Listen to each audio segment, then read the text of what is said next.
on the Indiana Commission for Higher Education since her initial appointment in 2020 and reappointment in 2022 as a student commission member. And whereas she was the first student commission member to be appointed to serve 2 consecutive terms while successfully earning a bachelor's degree and working on a master's degree at Indiana State University. And whereas her leadership and active participation led Ann to become the first student commission member to hold an executive officer position as secretary from 2022 to 2024. And whereas she brought valuable insights to the work of the Student Success and Completion Committee since joining that committee in 2020. And whereas Ann's unwavering commitment for serving as a voice for the needs of Hoosier students with an emphasis on increasing economic and social mobility and prosperity was evident throughout her 4-year term on the commission.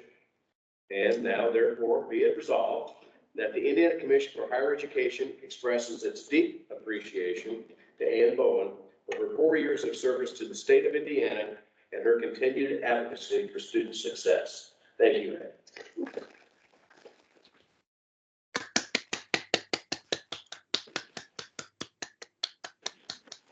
I would make a motion for acceptance. We have a motion. Second. And we have a fight for second there. If it's okay with you, Madam Chair, I will call that question. Those in favor? Aye. Aye. Thank you very much.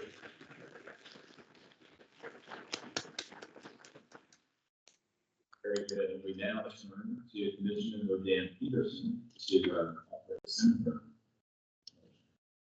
Well, as with my kind of deeply honored to read this, I must say I have very mixed emotions in reading this, as I'm sure colleagues do in honoring the others who are being so recognized. So I have a resolution honoring Crystal Mill. Dated May 9th, 2024, whereas Crystal Mill served with distinction on the Indiana Commission for Higher Education since his first appointment in March 2011 as a representative of the 5th Congressional District. And whereas he has been an active member of the commission, offering his expertise and knowledge as a business leader to ensure the academic quality of institutions aligned with the evolving needs of the workforce. And whereas Chris has been a dedicated member of the Budget and Productivity Committee since the committee was created in 2011 and has served as committee chair since 2022. And whereas he contributed to the development of the 2023 revised outcomes-based performance funding formula, which expanded to include enrollment, graduate retention, and research while maintaining its longstanding commitment to college completion. And whereas Chris's longstanding service to the commission, he was fully engaged in the strengthening of partnerships, policies, and programs for the agency that advance quality and career relevance. Notice the emphasis on quality. Now, therefore, be it resolved that the Indiana Commission for Higher Education expresses its deep appreciation to Chris Lamont for his service to the state of Indiana and wishes him every success in the future as an accomplished businessman and engaged community leader.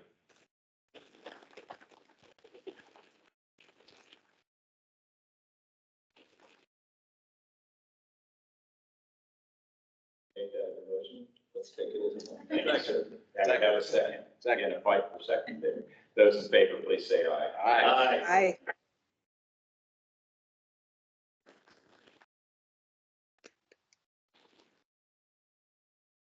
If we see this section coming, I'll turn to Commission Member Dennis Bland.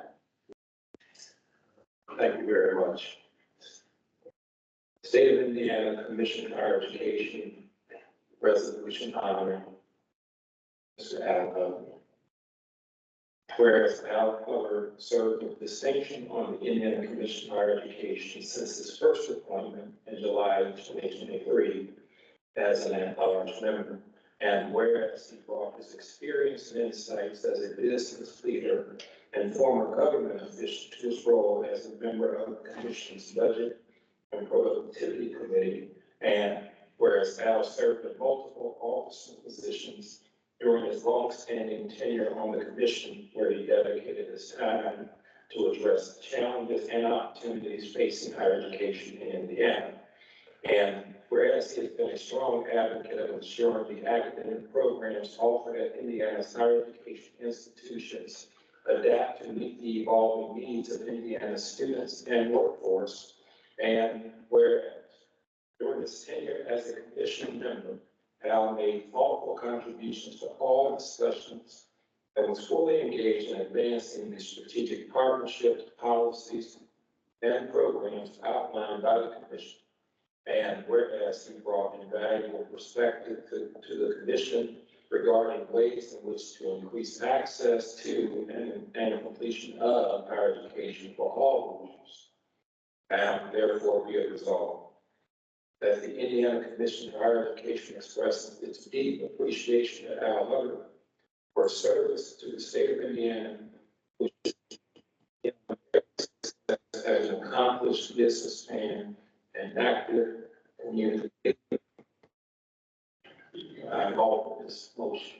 So moved. Thank you, sir. We have the motion and the second. Those in favor, please say aye. Aye. Aye. Those opposed? Thank you.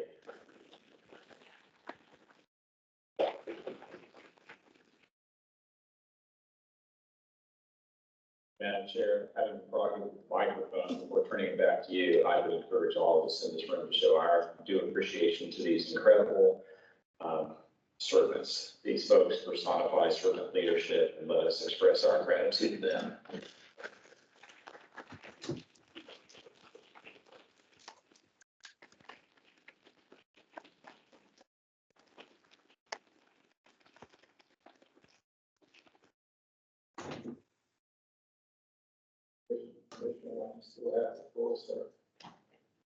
We ask comments from those we honor.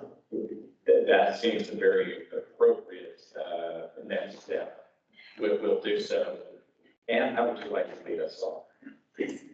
Well, it has certainly been a pleasure to be a part of this group, and for many of you, you know that my time has been at Indiana State University and now as a member of the city of Indianapolis. And so moving into my next fellowship program with Mitch Daniels Leadership Foundation, I started that presentation on Friday, and so just a quick snippet.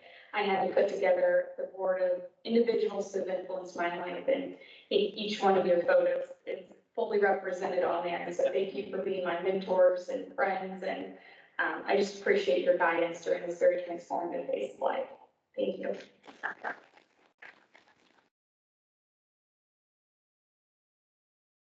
Let's just go in the order of those resolutions.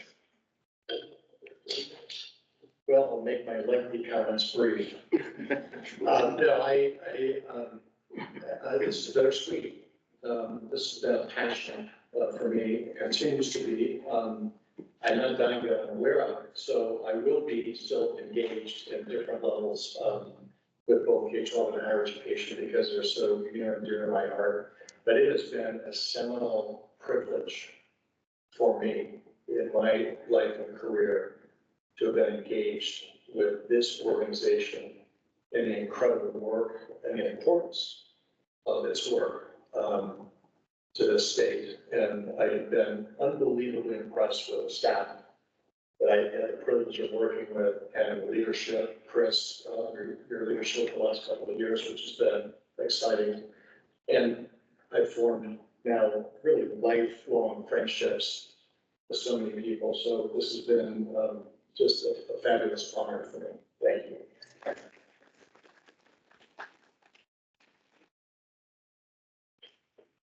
Bring us home, Al. Well, I spoke earlier this morning, so I don't really have any more to say other than it was a great privilege to serve. Love getting to know my fellow members of the commission. Love getting to know and work with the staff and also the representatives of the universities. And we're fortunate here in Indiana that we all pull together. We all have the same goals, and we're focused on progress and measurement.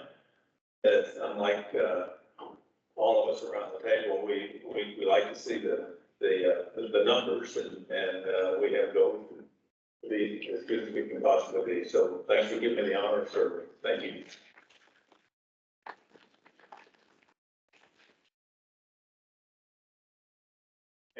I swear this is the last thing. At our July meeting, we will be recognizing general student too. Well, and I think maybe just another resounding thank you. That was truly a high note as we move into this next phase and as we wrap up our commission meeting this afternoon. So it is now my pleasure to welcome Dr. Katie Jenner, Indiana Secretary of Higher Education, of Education, to present on the Department of Education's effort to redesign the high school diploma. We are grateful for her and her team for making this trip and sharing this 45-minute presentation and discussion with us. Thank you, Dr. Jenner. Emphasis on 45 minutes. I understand that was directed at me.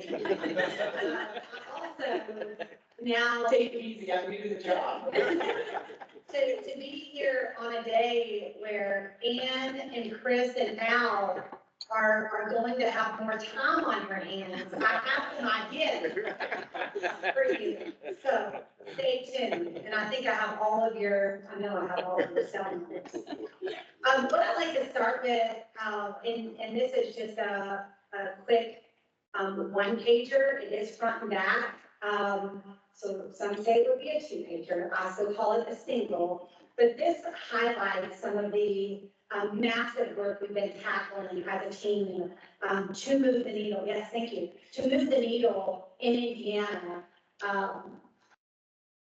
And I'll, as Ron passes that out, I'll highlight just a few things, and then we'll get straight into the high school diploma discussion. The first on the list is the science of reading. And I have unapologetically talked about the reading crisis we have in Indiana. We have to address it head on. We have to make sure our future educators are being supported. I understand you, maybe you had a discussion last night with USI. They are leaning in big time on this. We appreciate USI and all of the higher ed institutions who are making sure their science of reading coursework is quality, and so our future teachers are ready. And then also, we know when you have 1 in 5 children not reading right now in Indiana, that we also have to support our current teachers. And there are a lot of training opportunities available to teachers in Indiana, but we have to keep our focus, I should say, and we have to keep our focus on students. We have to, if we're going to move the needle.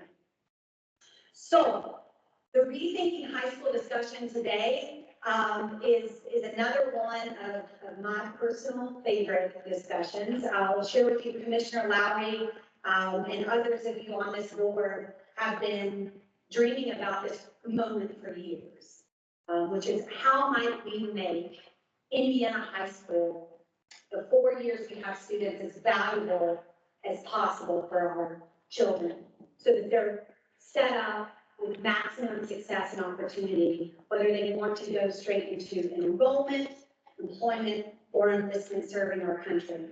So on that note, let's get started and let my time clock begin. I haven't started my time clock, Commissioner. Give me a second. Okay.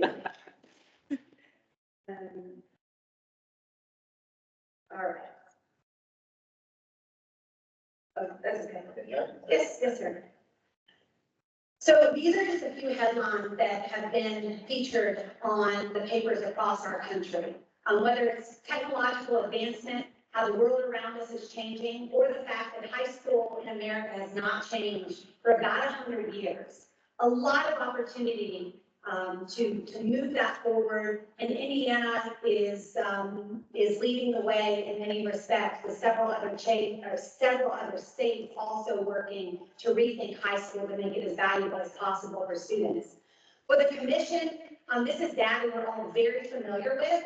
I will share that we talk about this every single presentation, the value of educational attainment. Uniquely in Indiana, we collect from every single graduate, what's your plan? When you walk across the stage, 76% of our students say, I want to continue going on. That's my plan, to continue with a 4-year or 2-year or some sort of higher learning. As you know, this data, about 53% actually do. We also know that 99% of our jobs created since the Great Recession go to Americans with some education beyond high school, which is exactly why I'm here today, because higher education plays an essential role in making sure our students are prepared. I also will call out USI again, in the presentation they shared with you. I would challenge us to think about how might we make sure every child in Indiana has access to some of the things they're talking about. Stackable credentials, work-based learning. And you're going to hear some of that, a lot of that discussed today. You likely know that Indiana ranks #1 in the nation in terms of students completing at least one college course in high school. The average is around 64% of our high school students earn college credit. If you look at that number, that 64%, the average is about 13.5 college credits, and you know that a short-term credential in Indiana begins at 15 and 18 credits. So when we ran the data, we worked with some of our higher ed institutions and the commission 3 years ago, and we ran our data right when we got here. We had thousands of students within 1 and 3 classes of completing a credential, which caused us to launch Crossing the Finish Line, which had massive success. And I'm not here to talk about that specifically today, other than to share with you one of the big feedback pieces we heard from students and parents and school counselors is they didn't even realize how close some of our students were, because our system has always been built on take these 30 to 40 courses. And so again, our opportunity, how do we connect and blur the lines between K-12 higher ed and the workforce ahead? We also did a statewide survey of our parents to ask their thoughts about high school and the value. We heard while some students feel very prepared, we also have many who feel not too prepared or not prepared at all for what's next. So how do we make high school, again, as valuable as possible for students, keeping educational attainment front of mind? We know that that can lead to so many positive outcomes. And then how might we increase access to work-based learning? Work-based learning, while educational attainment has been talked about a lot over the years and years, work-based learning is talked about a lot more in other countries than it has been in ours. And we know this is a specific study, Switzerland and Colorado, they looked at some of the key employability skills. And while the 4 walls of the classroom, within the 4 walls is a really important starting point to make sure that foundation is established, we know that from research that the ideal learning place to really hone some of the skills that we need in the future take place supporting students getting out into that career experiential learning. So it's certainly our opportunity to lead. And we had a lot of stakeholders talk about if high school approached learning differently for students, then we could better connect them to what's next. And I mentioned this, but I'm going to say it again. When you look at research over 100, our high school system has been about the same in America for over 100 years. Often the date that's quoted is 1906. That's when the Carnegie Unit was launched. In Indiana specifically, you hear some people talk about that we had diploma changes more recently. We did have graduation pathways. Of course, that did not change coursework.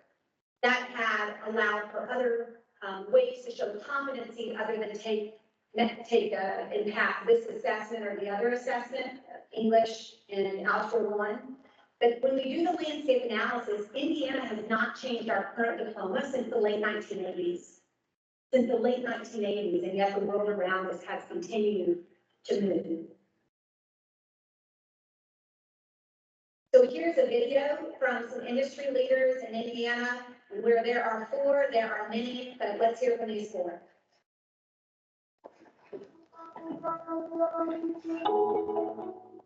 I think we have to rethink education. It did 100 years ago. It doesn't really fit today.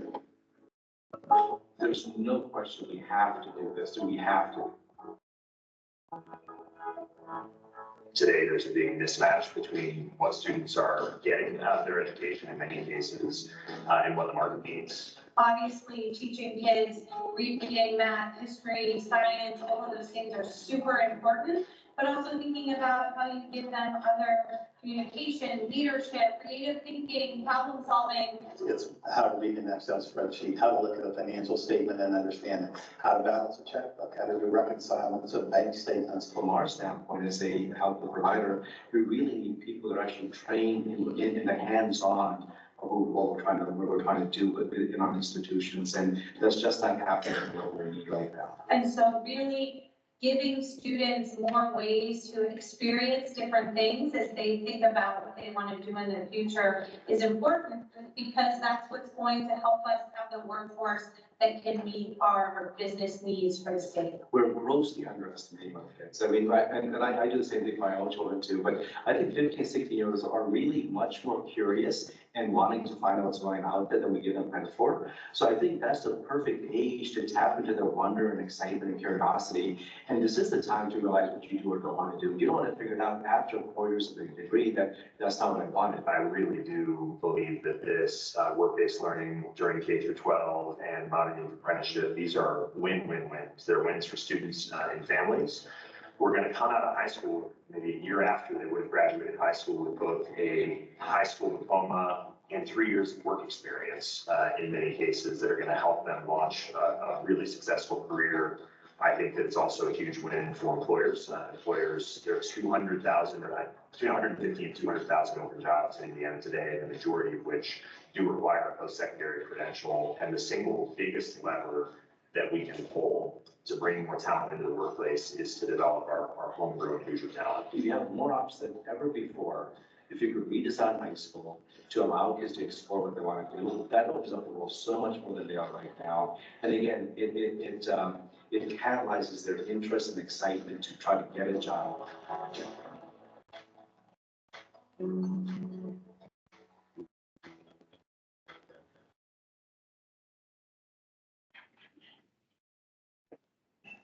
Can you click to the next slide for me? Thank you. So hearing from a few of our industry leaders is certainly important, and it's also essential that we're hearing from so many other stakeholder groups. I've had the opportunity, and Ron Sandlin is here from our team who's been leading the way and collecting feedback. We've met with everyone from students, parents, higher ed leaders, most recently Purdue University on Monday. I met with Hampton and IU multiple times over the past few months. IU Tech, and I've talked to a few of you on the way in. I've not met with your university. I would love to have that opportunity, and we will prioritize that. But also business, industry, policymakers, et cetera. And today, we are in month one of a 4-month feedback loop, essentially. So we have a rule that has been published. It is out there collecting comment. We have over 3,000 comments. We are traveling the state on a listening tour. You all would be welcome to join if you're ever interested to see, what opportunities are out there today and hear straight from some of our community leaders and school leaders.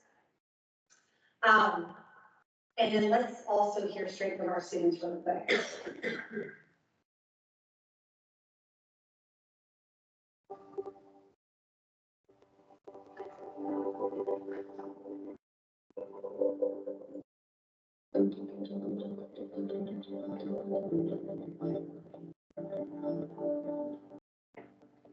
I work at Animal Health in Greenfield, Indiana. Monday and Tuesday, I'm here at school, and then Thursday I am too. So I'm getting those classes and those core classes that I need, but at the same time, being able to better my career path. I also have really cool dual credit opportunities that I've taken through Eastern and our FFA and ag programs. So I'll be going into college having most of my credit hours for my minor, and have all of these different things that have prepared me directly to go into my future career.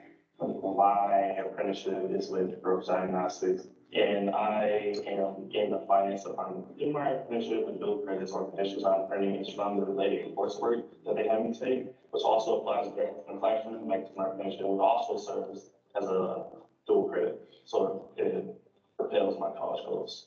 Well, I would like you to know of the apprenticeship. I want like schools to take the sophomore class as eligible or the freshman classes, just make sure they know what they're doing and just explain what the apprenticeship is and put it in place in your life. You don't want to come out of high school not knowing what you want to do. I'm a member of the Employee and the Buyer Apprenticeship Program. It was really important to start the work-based learning experience because I always kind of planned on being an accountant.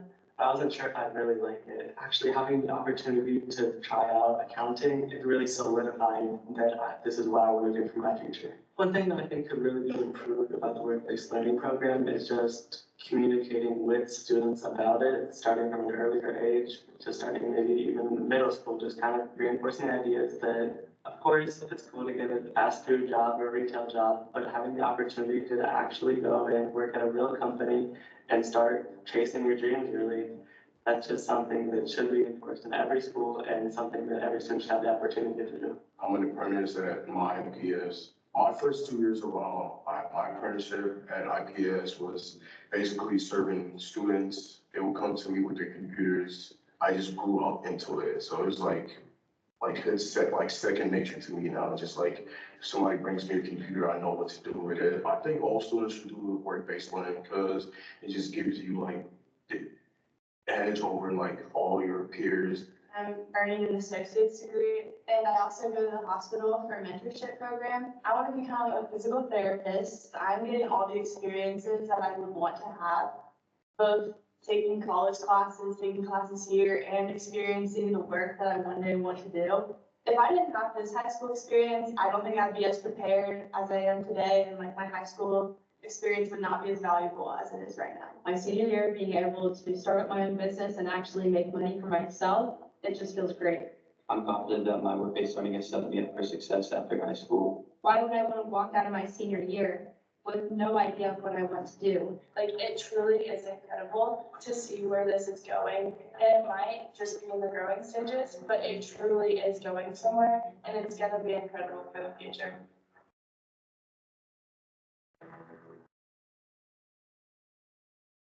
So those are few student stories. I'll tell you, it's interesting. I mean, we've heard from students and I've sat with parents who they may want to go into the trades and still see the value of that, earning that credential value while in high school and experiencing their dream job right in high school. And then I've also heard from a student parent who had 19 AP courses and was really jealous of his friend who could go into Ivy Health on their path to become their dream, which is to be a doctor. So a lot of opportunity ahead to really transform the 4 years of high school and make it better for kids in Indiana. So let's talk about the future of Indiana's diplomas. Begin with the end in mind, making sure every student is prepared for personal and professional success. Again, regardless of their pathway of straight into employment, which again, they may have a stackable credential, but then they go into employment, enrollment straight to a higher education institution with that credential, or enlistment leading to serving our country. We're proposing 2 diploma types, and again, this is the first front end of the feedback loop. The 2 diploma types, Diploma 1, Indiana GPS diploma. GPS stands for Graduates Prepared to Succeed. That's part of our dashboard that I think I presented to you on maybe a town plaza when you're having fun a couple of years ago, probably now. And then option 2, Indiana GPS Diploma Plus. We'll also continue to have the federally required alternate diploma for our students with most significant cognitive disabilities. We can have up to 1%. The other question that we've had is are they aligned with graduation pathways? Yes. This is more educator speak, I'll be honest with you. Graduation pathways is what I mentioned earlier that Indiana passed several years ago in lieu of having to pass an Algebra 1 or an English end of course assessment. Graduation pathways was brought forward to provide various ways to show mastery. And component 1 is required courses competencies. Component 2, employability skills, and component 3, post-secondary ready competencies, and you'll see that alignment. It also aligns to our profile of a graduate. Coming off of COVID, there was definitely a directional sense of question on what do we care about as a state for all Indiana students. And so we spent some time building out the profile of a graduate, which of course includes knowledge, and it also includes key skills. This is brand new, hot off the press. You are the first to see this.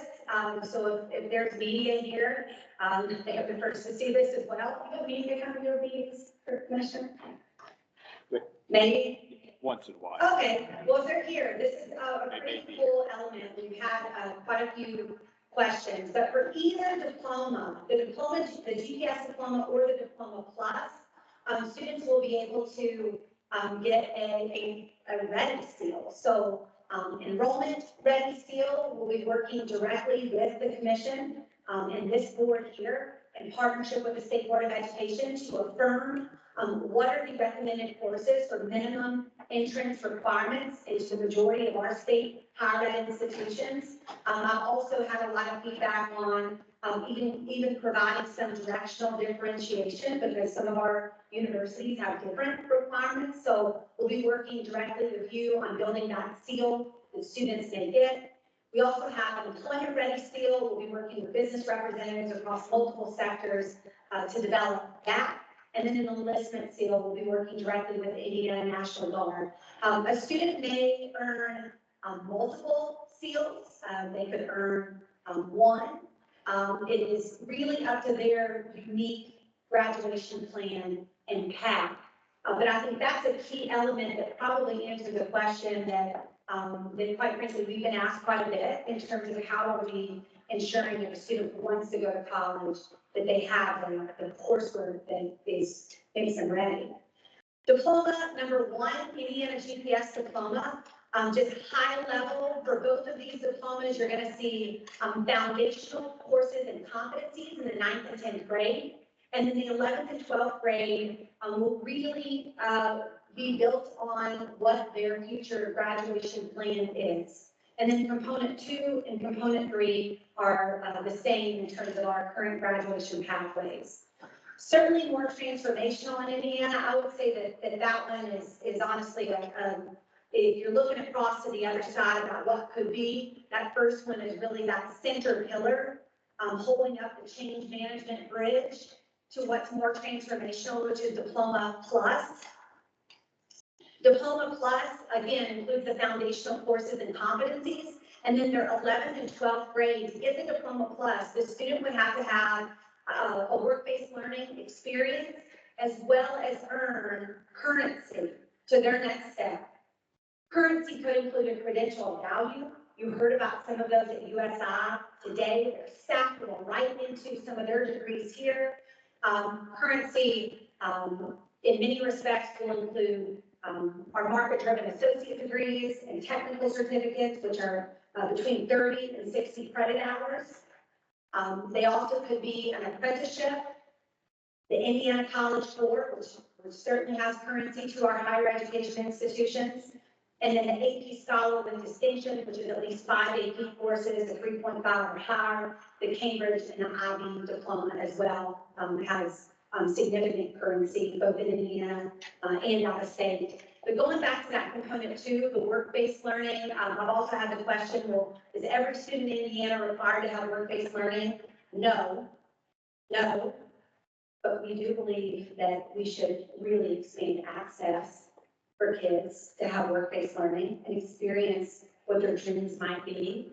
And by the way, another thing we've heard is, well, gosh, it's not good to have someone select a role or their plan at 14 years old and then be on that track.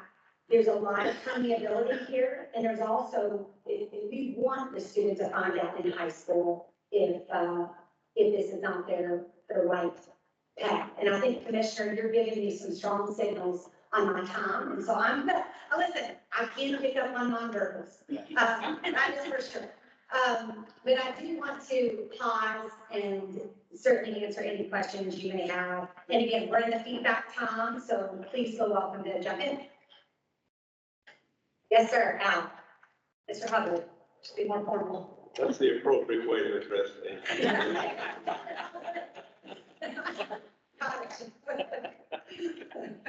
You talk funny, never heard you that. No, hey, down here in Evansville, these are Yeah. So do kids who have, college credits, and you said some, did you say, read it correctly, 5% actually, Yes, sir. Today, we're number one in the nation for college credit, 64%. And we have so many students, thousands of students close to a credential, and only 5% right now are earning a credential. And with a little systematic improvement, we will launch that. well, I assume this is a stupid question, but I assume y'all are informing these kids how close they are and what they need to do to achieve it. Is that? Yes, sir. And that if they don't pursue a post-secondary something or another, that they're gonna give up all this that they actually. Yes, sir. And I would. Is there good feedback on that to the kids? There's a lot of great feedback on that, and I would compliment Ivy Tech and Vincennes University as well as the commission, who's worked with our team to notify all of the parents and students, as well as school counselors who are close to earning a credential and not quite there. Our data has significantly increased just in the past 3 summers with students earning a credential. We're saving families millions of dollars. And that was initially funded through ESSER dollars, but because the return on investment was so significant, our General Assembly has sustained that in the state budget. And Katie, if I could add in, this is an example of a place where the commission and DOE have really partnered. And I'll only use this one example, the Indiana College Tour. 2 years ago this month, there were 84 high schools out of 500 plus offering it. As of last evening, I learned we now have 245 schools. So that was up even from what I knew, 245. So Like our offering, wasn't it? the Indiana College Tour, that right, 30 hours. It took us 10 years to get to 84. And since in 2 years this August, it's tripled.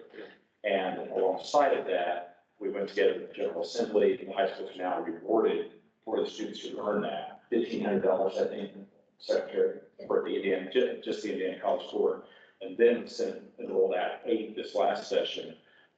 There's a requirement the school corporations either offer or come back and say, here are the barriers, here's our plan to otherwise get there. So I think that's one example to your point where we're saying, look, let's be intentional about outcomes around college credits. And Commissioner, I would add in terms of incentive funding to get a system to move. You may or may not know, presently, we already have budgeted, and for years and years, schools have been getting incentive funding for the level of diploma. And so the General Assembly, for the first time this past session, has also incentivized, to Commissioner Lowry's point, the Indiana College Tour, associate degrees, and also credentials of value, which again, really bridge what the future could be for our students. Talk about blurring the lines and opening access for our students. I do think a challenge that we've heard that we're going to have to overcome and work together on with the commission is how to make sure every child has access, right? So imagine our most rural community and what might their learning look like.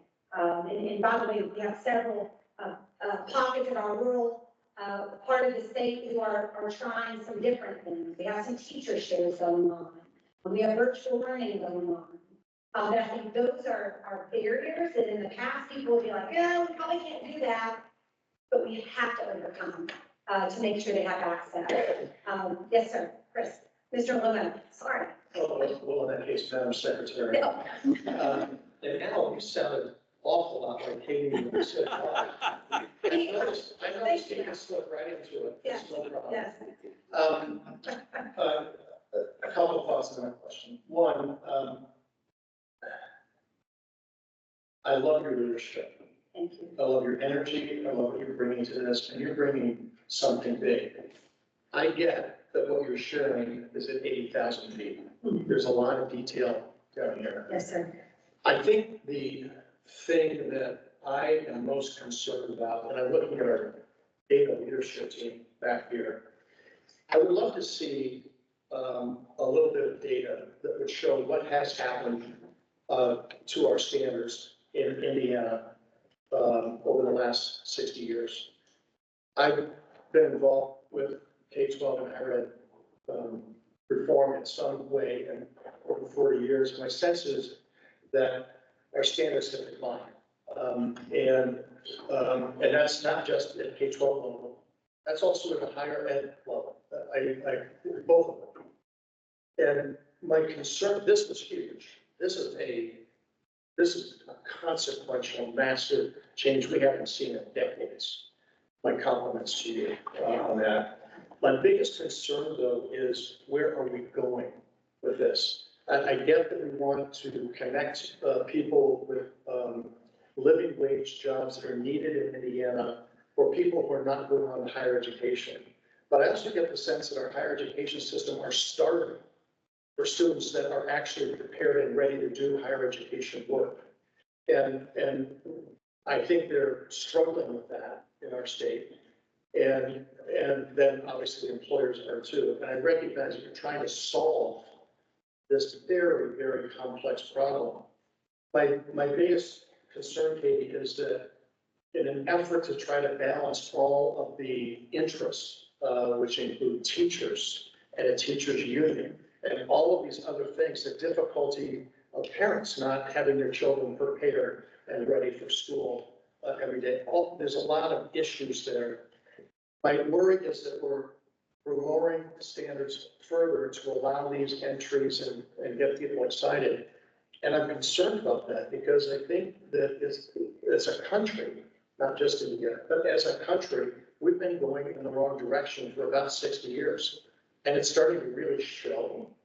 And I don't know how you buck the trend, that's a gargantuan lift, but I am concerned. And I would love to know what happened in 440, which used to be, by the way, 444 is when it started, then it went to 42, then it went to 40.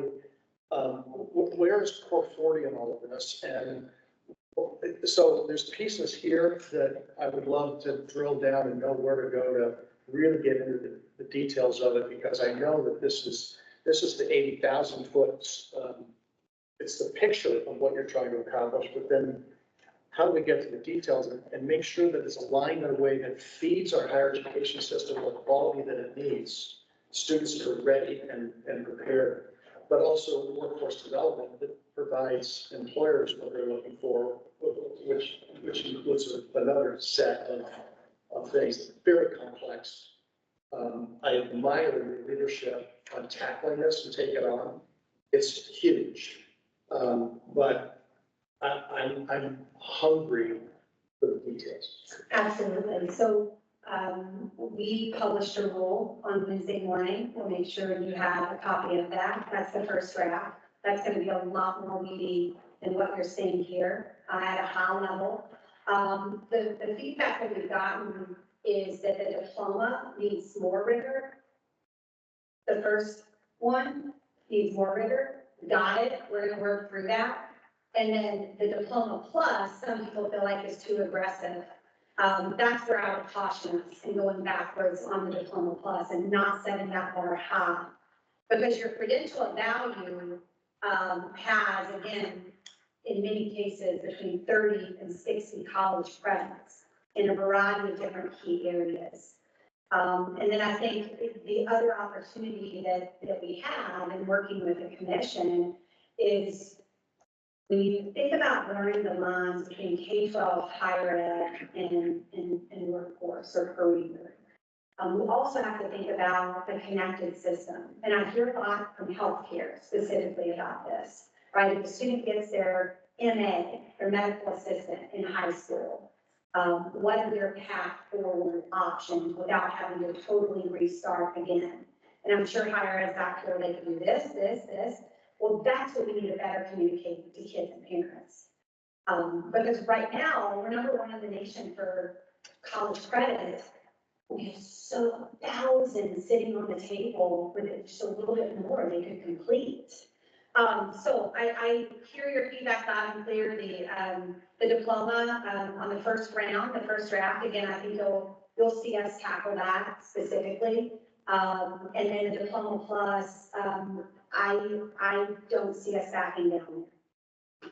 because we have to have that rigor. I get it more intense in our current diplomas, not everyone has to go to Diploma Plus, but we have to do better than what we're doing today. And by the way, I can name multiple high schools in Indiana doing this right now, and they have been for years. But I can name multiple other high schools that have parents and students sitting in there who would love access. And we just don't have that at scale yet. The other thing I would mention too is back to the seals.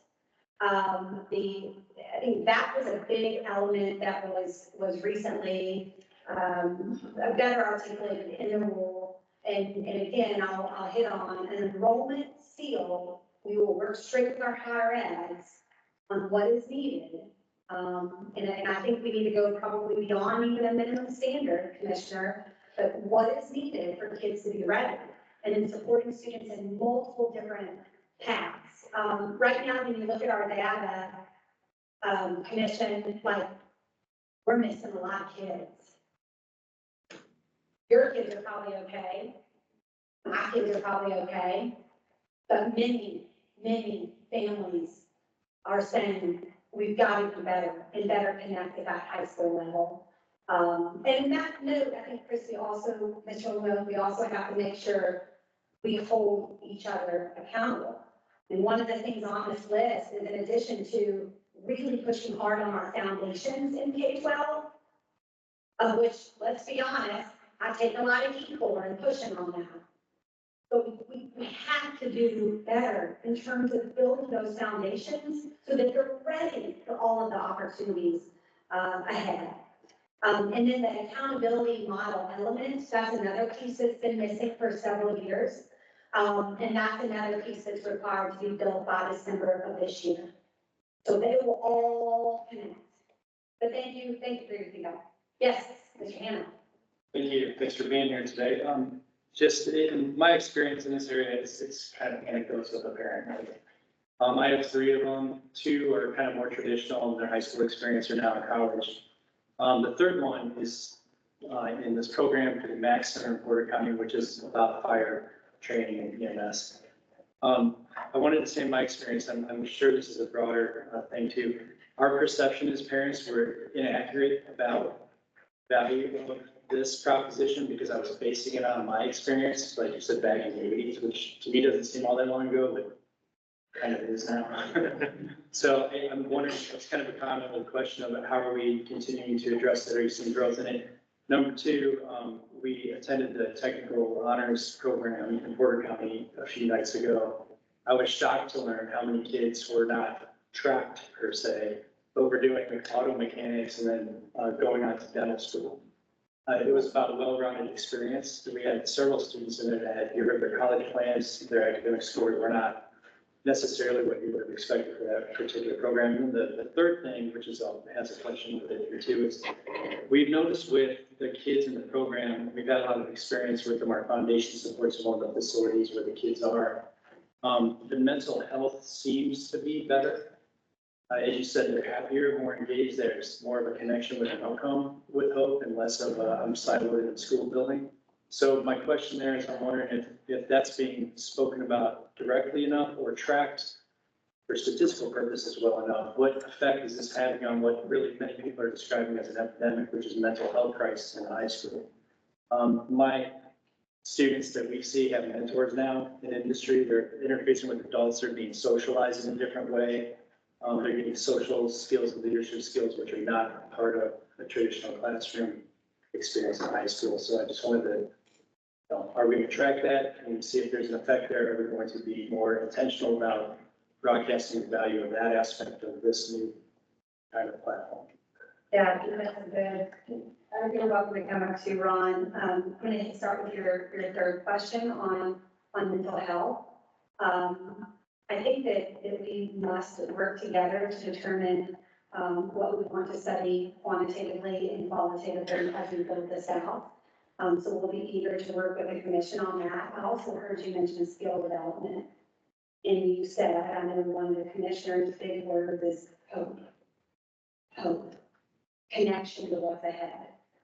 Seeing the value in yourself. Seeing the possibilities for your life and setting your purpose on fire. that's where we have a significant opportunity to improve right now, in making those connections. So I think we'll leave it in on the mental health piece, and Commissioner, you're welcome to comment on any of this as well. The second piece that you mentioned is alignment of pathways. The alignment of pathways, I mean, crossing the finish line is a prime example. I mean, when you run the data, when you ask Vincent and Architect to run the data for thousands of students, and you see that students are this close to earning a credential. And it's a credential that maybe is a core that could get them, a year straight into a 4-year, or maybe it's a CTE credential that could get them straight into the door of what's next. I think, gosh, we have a great opportunity to increasingly better align.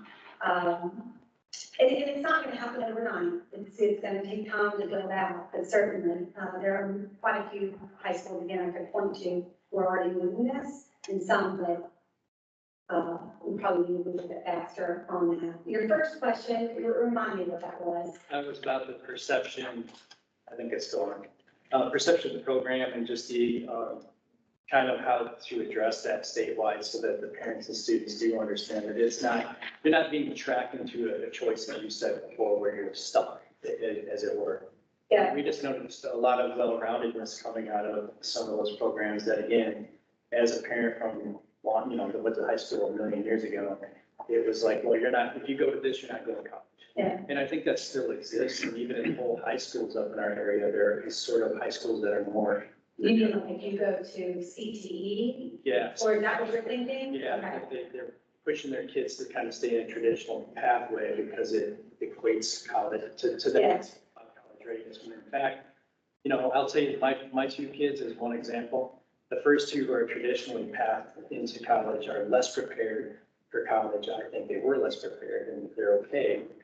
Then my third, who has gone through this employment sort of program, she's been better socialized, has better mentors, understands the impact between education and employment outcome much more strongly than the other 2. Yeah, and to the question about CTE, Commissioner, I see you leaning in, but the CTE element is going to be key. When you all heard this morning, the CTE pathways, and CTE pathways can connect to both straight to the workforce or straight to 4-year master's doctorate. And that's, again, an opportunity. I think we need to lean into CTE big time, which will help with the alignment components. Yeah, a couple of the threats, and Bill, like Katie said, thanks for using the word hope. We know that there's a mental health crisis among young people, and I think helping them find and see their purpose through work-based learning experiences and really high-quality, rigorous academic work that they then find themselves being able to accomplish with the right support and so forth are critical. I think we're going to look back and see that it's one of the most significant factors of our time. Then, and I know, Katie, you got in just at the end of the presentation we had from USI. The example we had where you got there from our friends at USI are some of their local partnerships with school corporations on pathways. And this was specifically around the way they are helping the broader community here. I think in total 17 counties, but focusing in just here to Evansville, Vanderburgh County, think about future teachers. And I love one of the charts or PowerPoints that was used in there. In the first column was the experience as a junior, 4 different classes at the high school in dual credit toward becoming a teacher. Then as the first semester of the senior year, the instructors in USI going to those schools. And so getting a college professor, and then the next semester being on campus right here in this beautiful setting for those next classes. And I think someone asked the question, it might have been you, but I just can't remember who. So what does that do for the student? Well, among other things, they're more acclimated to it, all those other intrinsic things. But they can finish in 3 years. And as our speaker pointed out, with the teaching experience that's required in the last semester, they could literally do the rest of it in 2.5 years. And then on top of that, they also are intentional about getting that Indiana College Core, then it can accelerate. But all of that, like those best practices. It's in the connection. Right, if we can be Yes. more intentional, and someone asked about a master's program, which reminded me of what we're doing in Marion. I know we were involved in that more than a little, between the high schools, Ivy Tech, and Marion, and then someone also obtaining their master's degree. I say all that because the intentionality that we can bring to these pathways on behalf of students all the way back into high school, so that they see what they're doing, have purpose and a better preparation, is, it's not limitless, but it's significant. Yeah, I know that we're running up on time. I'm looking at my stopwatch here. The one thing I would ask of you is, again, there will be changes from our first draft to our second draft. What we're doing right now, as a state and as a country in high school education can absolutely improve the health millions of students and also be improved to better connect to higher ed and to, their career aspirations. And so I would ask you to just really, really contemplate solution ideas that we should consider over the next few months. We do have to have this solidified by December of this year, for state law, which is again why we're running all over the state, talking to different groups, and we'll be making some additional adjustments. But that would be the challenge I would leave for you. I think, again, I think most of you have my personal cell number. Please know that if you have additional ideas or thoughts, let's sit down and talk through that. This side of the table is really quiet. You have the last 90 seconds. Thank you. I have a solution idea. Great. It's actually tied to your comment about and your children will be okay. People here, their children will be okay. And there, outdoorsman analogy. Every time there are heightened standards, there has to be a concomitant response that says, these are the solutions that will help you meet that heightened standard. That's where the solution comes in. You can't see one without the other. So here's the heightened standard. So then there has to be a mindset that says, and this is the necessary solution, the necessary game plan that's going to enable you to hit this heightened standard. Otherwise, the standards just keep going up. And you just have higher failure rates.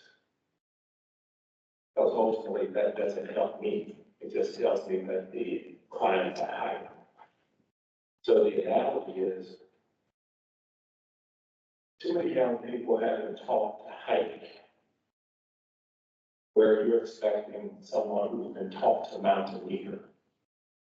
And so there's always this gap because the mountain climbing requires so much more than a hike.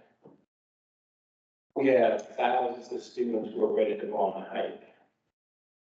Yet higher education by definition says, but you need to be skilled on how to climb. To the point of solution. And that's why, by the way, you have so many dead bodies on Mount Everest. Somebody knew how to hike, somebody didn't know how to climb. There are a number of young people who are kind of, their dead bodies on the mountain of higher education. Yeah. There are a lot of students who, we have a heightened standard, but where is the class? Not around technology, but where is the class on how you climb? Where is the education on education? There has to be classes that actually say, number one, this is what it takes. This is not a hike now, this is a mountain climb. We need tools. And we need skilling up on these tools. And we need that all-important character. Will you quit when things get tough? Do you have the commitment, or are you just involved Are you trying to fake it till you make it, or are you really committed? Are you invested? Those things don't happen osmotically. There has to be training around. And I think because you, as you say, our kids are behind, I think what you will see is that those children who are behind, they can talk out of mountain. True. Yeah, and so then, Mr. Bland, I think, I mean, you've done a remarkable job with helping students learn how to climb. And I'm very familiar with that. I don't know if others are in the room. And so how do we systematically expand that beyond the Indianapolis area that you're focused on to make sure that all kids are able to climb? Because that's what keeps me up at night too. What keeps me up at night is the kids who don't have access to that mountain and they don't have the tools to get there. And I think we have to tackle both. So hopefully we can touch base again. Just quote this course, someone makes the course, that's how you teach them. Yes. Course to go out to city. And we have a course, I didn't get into the foundation, but we have a course called College and Career Preparedness or Readiness. It's been around for a bit of time. A lot of high schools, or it's going to be a requirement, I think, in 2030 per legislation. We're seeing a lot of schools put that in middle school to start to teach them how to climb. And I would say, I think we need to probably continue to look at and making that as robust as possible, that our training preparation is. But I'll tell you, you all know I have twin daughters who are in 8th grade, and they're coming home. I had one sit on the bed last night in Madison, Indiana, and I have other things to do, but when she sits on the bed, turn it off and listen. And she was talking about climbing, right? I mean, she was talking about college and dreams, and she talked about that class and her teacher, Mrs. Carter, who works with them on that. But again, that's not in every high school in Indiana. And again, I think we can think about how to systematically bridge even other classes to do more of that. And it also inspires a level of hope and confidence too. I think that's another thing that is missing in some of our kids. I'm sorry, one more comment. Yes, sir. Important here from this side of the room. So on your slide, I think I saw the word one here was maybe 6 components of hard work. Yes. So important that in your document, you actually use the word work ethic. Yes, sir. They're kinfolk. But I think it's important that young people understand that there's a difference between hard work and work ethic. Yeah. And when people begin with hard work as important, that's impressive enough. But then when someone again character formation, they understand what work ethic is. That not only do I work hard, but there's a dignity in it. Mm-hmm. That I feel bad when I don't do it. Oh, don't hand it to me. I have to go and work for it. Mm-hmm. So the work ethic is understanding that there is a life element in it that impacts me and impacts the people around me. So even if I thought I could get away with this, I need to be mindful that other people are watching. Mm-hmm. So I just think all the time the people who have work ethic, they say, even if you don't pay me, I'm going to do it because there's so much more involved. So that's right. Thank you. And we didn't get into, for the sake of time, we did not get into the foundation. But the foundation for what every 9th and 10th grader should have is actually built on those key characteristics. Academic mastery, here are the courses and competencies required. Career and post-secondary readiness, here are the career courses and competencies. Communication, collaboration, work ethic, digital, financial, and civic literacy. And that's a different way to look at building a foundation as well, because we're not trying to build a bunch of students who just check boxes. We're trying to build a bunch of students who can climb mountains and who have those skills built early on and have those dreams that we can connect them to, while they're still in high school and, before they leave, thinking they're gonna go on at 76% and only 53% do. And then, as you know, thousands also are back at home in fear. So, I love your message, your conversation. Commissioner, I am, at 51 minutes, 38 seconds. But, I sure do appreciate your time. Yes, sir. And Secretary Turner, we appreciate your time and your partnership in this work. Yeah, absolutely. I think commission members know, probably most folks know, so it's a rare day, occasion, or Chris are going to talk. And we appreciate you. I think this is the third time you visited the commission now, last year and a half or so, so thank you. And we'll keep talking in order to land this. We'll keep talking. But we do have to land it. Because for way too long, we've been pushing it forward, let the next person deal with it. Let me tell you, it'd be a heck of a lot easier if I could let the next person deal with it. But we're gonna get it done. So thank you.